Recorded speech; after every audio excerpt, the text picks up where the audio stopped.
ಚಿತ್ರದುರ್ಗದಲ್ಲಿ ಬೆಳ್ಳಂಬೆಳಗ್ಗೆ ಭ್ರಷ್ಟ ಅಧಿಕಾರಿಗೆ ಲೋಕಾಯುಕ್ತ ಶಾಕ್.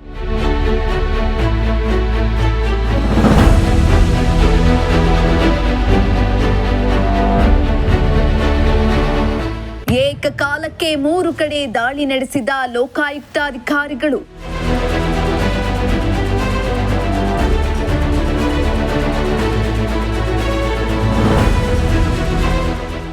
ವೀಕ್ಷಕರೇ, ಆಗಿನ್ನೂ ನಿದ್ರೆಗಣ್ಣಲ್ಲಿದ್ದ ಅಧಿಕಾರಿಗೆ ಲೋಕಾಯುಕ್ತ ಅಧಿಕಾರಿಗಳು ಶಾಕ್ ನೀಡಿದ್ದಾರೆ.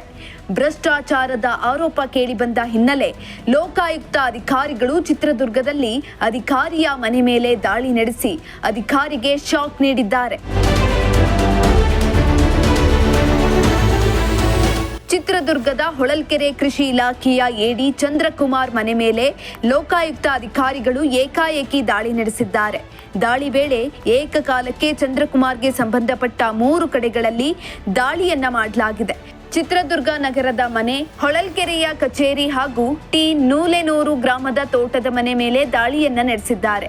ಆದಾಯ ಮೀರಿ ಅಕ್ರಮ ಆಸ್ತಿ ಗಳಿಕೆ ಹಿನ್ನೆಲೆಯಲ್ಲಿ ದಾಳಿ ನಡೆಸಿರುವ ಲೋಕಾಯುಕ್ತ ಅಧಿಕಾರಿಗಳು ಚಂದ್ರಕುಮಾರ್ಗೆ ಶಾಕ್ ನೀಡಿದ್ದಾರೆ. ಲೋಕಾಯುಕ್ತ ಎಸ್ಪಿ ವಾಸುದೇವ್ ರಾಮ್ ನೇತೃತ್ವದಲ್ಲಿ ದಾಳಿ ನಡೆಸಿದ್ದು, ಅಧಿಕಾರಿ ಚಂದ್ರಕುಮಾರ್ಗೆ ಸೇರಿದ ಆಸ್ತಿಯ ಕುರಿತು ಪರಿಶೀಲನೆಯನ್ನ ನಡೆಸಿ ಪ್ರಕರಣವನ್ನ ದಾಖಲಿಸಿಕೊಂಡಿದ್ದಾರೆ.